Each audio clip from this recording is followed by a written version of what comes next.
All right, Vicky, congratulations. You're into the fourth round. Talk us through your thoughts on the match and how you're feeling right now. Yeah, well, today was a pretty difficult match today against Clara.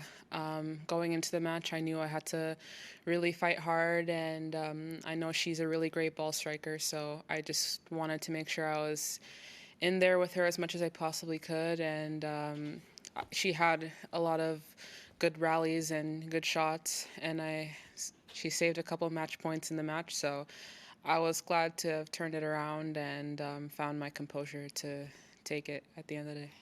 Okay, David? Congratulations. I'm sure Thank you. when you were setting goals in the preseason, making the second week of a Grand Slam is probably one of them. So I'm just curious how it feels to achieve that so early in the season. Yeah, well, I didn't really expect that. I feel like sometimes I just say things just to say it, you just throw it out there. But no, every tournament I play, I always want to do well. And to be here, it's my first ever fourth round in a Grand Slam, and it's my first time ever playing the Australian Open. So this is a really cool experience. And not much. I didn't have any expectations on myself since I've never been here before, but it's really cool to have played so many matches on stadiums, and yeah, it's just been a lot of fun. Okay, we'll go here, and then David up the back, and then Eleanor, and then, yeah. Congratulations. Next up, Arena Sabalenka. How does that sit with you? And yeah, how do you feel about playing Arena next up? Yeah, I think it's super cool. I've never played a current number one in the world, so that's going to be a very different experience. I assume we'd be playing on Rod Laver as well, so I've never played on a Grand Slam center court either. So, a lot of firsts. I'm just really excited. It's something not many people get to experience, and to be doing that on Sunday is, I think, really cool, and just to show what I got. Okay, we'll go David, Law, L, Charlie, Ben. David? Hello, Victoria. I'm just wondering, because you're still relatively new to this sort of stage and Grand Slam tournaments generally, how are you finding the rhythms of a Grand Slam tournament? How do you feel physically and emotionally coming into this match? Well, I've been playing a lot of matches prior to coming here, so I think it's been nice to get a lot of matches in and getting some rhythm. It helps sometimes when you have a day off in between to just rest and have your body relax. I am also entered in doubles, so it's not quite the case for me, but I like it so far. It's then again, it's also my first experience playing this tournament, and I haven't played a lot of Grand Slams yet, but I'm just taking it day by day and having fun. Kel? You said it's your first Australian Open. You're already a top 20 seed. I just wonder why do you think you've been able to adapt to this level so quickly? Um, well, I think playing a lot of, well, everyone's really good anyway. So playing a lot of high quality tennis players, I think, just prepares you with the ball striking. A lot more people have more experience than I do, so whether you win or lose, I think having a good or learning a lot can come into to play. Um, I've been I haven't had a full season yet on the WTA tour, but so far, having playing a lot of matches, I think it's just helped me adapt to. I mean, I'm always going to play someone older than me. They've been playing longer than I have, and yeah, I think it's just those experiences that get me through. Charlie? Um, you and some other young players have had really good results already this week. I wondered if there's anything, any common quality you think that kind of unites you guys.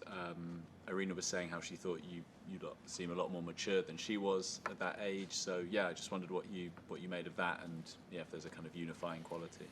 Yeah. Well, I think there's a lot of us or like teenagers on the tour who are actually still in the tournament right now, and I think it's really nice to see. I've known a lot of them for such a long time and played against them in the juniors, so it's a really nice thing to see.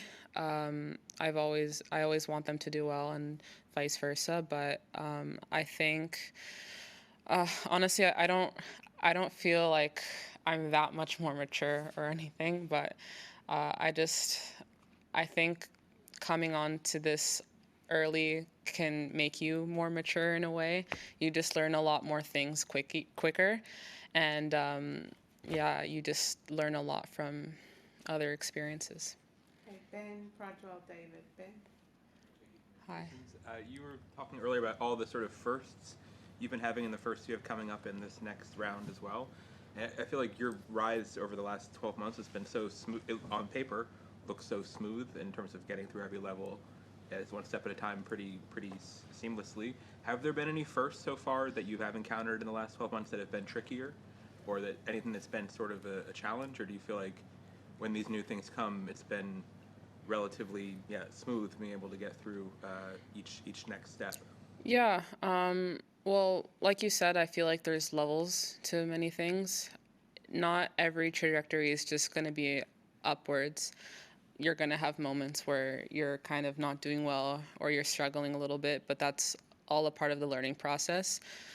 For the long term, I want to continue to do well, and I want to compete at the highest level. So I think playing a lot of matches and learning from losses. I think sometimes it's important to lose to really get it in your head that you have a new experience, and the next time you encounter it, you know kind of what to do or what not to do. And I think overall that makes you a better player.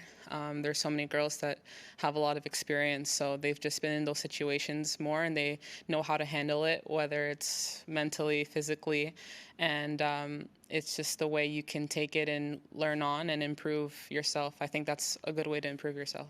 Okay, we'll do three more. Prajwal, David, and finish with Jill. Prajwal? Victoria, I wanted to ask you about the losses you were just talking about. If there's some specifically that you can recall, and what did you learn from that? What was your takeaway from those? If you could just be a little specific, if it's okay to be that. Yeah, well, I mean,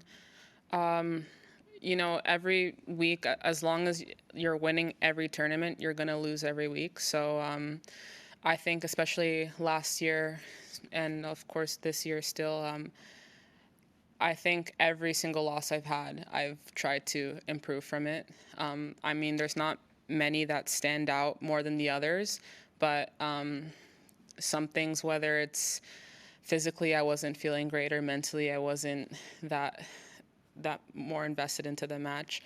It happened so many times where sometimes I just wasn't so positive with myself, or I physically wasn't that active in the match, and that's something I could learn for the next time and say, I need to improve my fitness. I needed to stay more calm in these moments because it could be stressful sometimes in the match. You want to win really badly. So I think there's nothing that stands out more than the others, but I think every loss I've had, I've tried to improve from it. Do you talk to your coach or your dad, or who do you talk to about this, or is it something that you maybe journal, or how do you get to this?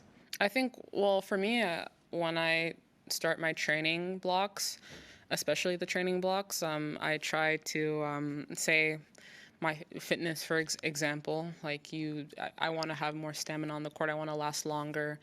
I think when it comes to training, I try to put myself in those difficult situations that I would experience in a match so that I could try to overcome it. Okay, David?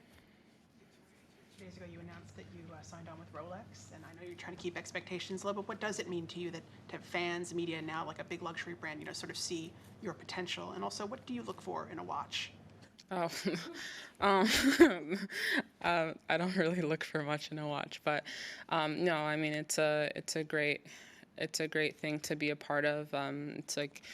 It's a family, being a part of something so big and associated with something like that. It comes with a lot of sponsors too. So I don't really pay much.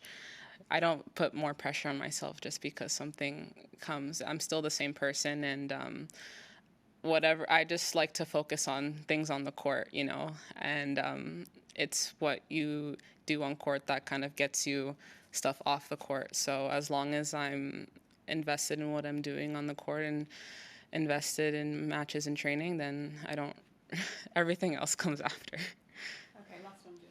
I was wondering if you can recall your earliest Australian Open memory, like as a kid back in Canada, or I know you came and played juniors here.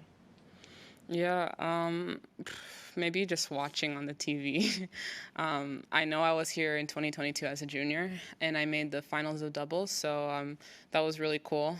That was also my first ever Grand Slam experience in the juniors, so I just remember seeing the site and seeing the atmosphere and just being so happy to be there. So I think that's how I go into every tournament, regardless of how big it is. I'm just really happy to be there, and it's a privilege to be here. So, yeah, it's pretty good memories. All right, thank you very much.